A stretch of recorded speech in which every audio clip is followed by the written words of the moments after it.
ታዲያስ አዲስ በአክሱም ከተማ የ2 ዓመት ህጻን ልጅ አግተው 700 ሺህ ብር የተቀበሉ ግለሰቦች በቁጥጥር ስር ዋሉ። ሰለሞን ግዳይ የተባለው ህጻን ሰኔ 4 ቀን 2018 ዓ.ም ከምሽቱ 12 ሰዓት ተኩል አካባቢ በአክሱም ከተማ አባይ ፀሐይ ተብሎ ከሚጠራው አካባቢ በሁለት ወጣቶች በሚስጥር ተጠልፎ ተወስዷል።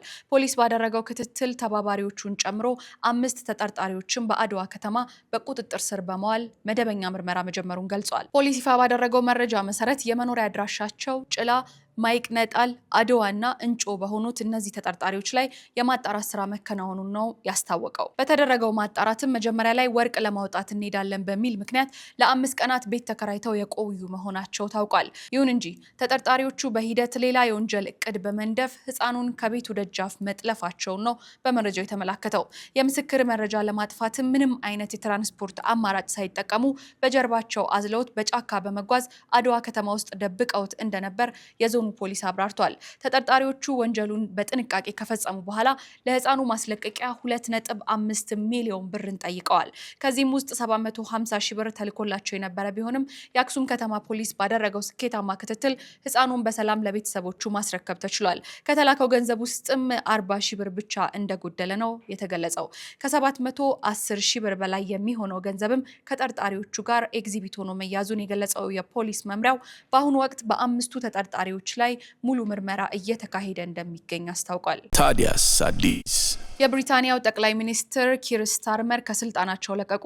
የብሪታንያ ጠቅላይ ሚኒስትርና የሌበር ፓርቲ መሪ የሆኑት ኪር ስታርመር ከተረከቡት የሀገሪቱ ከፍተኛ የስልጣን መንበርና ከፓርቲ መሪነታቸው በገዛ ፈቃዳቸው መልቀቃቸውን አስታውቀዋል። ይህ ያልተጠበቀ ውሳኔ በብሪታንያ ፖለቲካ ላይ ከፍተኛ ድንጋጤንና መነጋገሪያን የፈጠረ ሲሆን ጠቅላይ ሚኒስትሩ ስራቸውን የለቀቁበትን ዝርዝር ምክንያት በቅርቡ መግለጫ እንደሚሰጡ ይጠበቃል። ኪር ስታርመር በሰጡት አጭር መግለጫ ሀገራቸውንና ፓርቲያቸውን በታማኝነት ማገልገላቸውን ገልጸው አሁን ግን ለአዳዲስ መሪዎች መንገዱን መልቀቅ ተገቢ ሆኖ ማግኘታቸውን አመላክተዋል። ውሳኔውን ተከትሎ የሌበር ፓርቲ በአስቸኳይ አዲስ ሊቀመንበርና የሀገሪቱን ጠቅላይ ሚኒስትር ለመምረጥ የውስጥ ሂደቶችን የሚጀምር ሲሆን አዲስ መሪ እስኪሰየም ድረስ በጊዜያዊነት ሀገሪቱን ማን እንደሚመራ ከደቂቃዎች በኋላ ይፋ ይደረጋል ተብሎ ይጠበቃል። ታዲያስ አዲስ በፈረንሳይ ከሚገኙት 96 ግዛቶች መካከል በ49ኙ ከፍተኛ የሙቀት መጠን ተመዘገበ።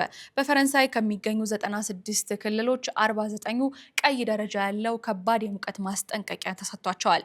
ሀገሪቱ በከፍተኛ የሙቀት ማዕበል የተነሳ ዜጎቿ እንዲጠነቀቁ ማሳሰቢያን አውጥታለች። በቦርድ ውስጥ 43 ዲግሪ ሴንቲግሬድ መመዝገቡን የአየር ሁኔታ ትንበያ ባለሙያዎች ያስታወቁ ሲሆን በዚህ ምክንያት በዕለቱ 845 ትምህርት ቤቶች ሲዘጉ 1800 ተማሪዎች ደግሞ ቀድሞ ትምህርታቸውን እንዲጨርሱ መደረጉን የፈረንሳይ ትምህርት ሚኒስቴር አስታውቋል። ሌሎች ክልሎችም በብርቱካናማ ማስጠንቀቂያ ውስጥ ሲገኙ በአጠቃላይ 63 ሚሊዮን ሰዎች በመላው ሀገሪቱ ከባድ ሙቀትን እያስተናገዱ ይገኛል። በደቡብ ምዕራብ ጂሮንዴ ክልል የአካባቢው ባለስልጣናት እሁድ ዕለት እንዳስታወቁት ከ80 እስከ 95 ዓመት የሆናቸው 3 ሰዎች በከባድ ሙቀቱ ሳቢያ ህይወታቸው ማለፉን ገልጸዋል። የፈረንሳይ የጤና ሚኒስትር ስቴፋኒ ሪስት ለፈረንሳዊ የህዝብ ብሮድካስቲንግ ቲቪ እንደተናገሩት በሞቃታማ የአየር ጠባይ ወቅት በርካታ ሰዎች ይሰቃያሉ።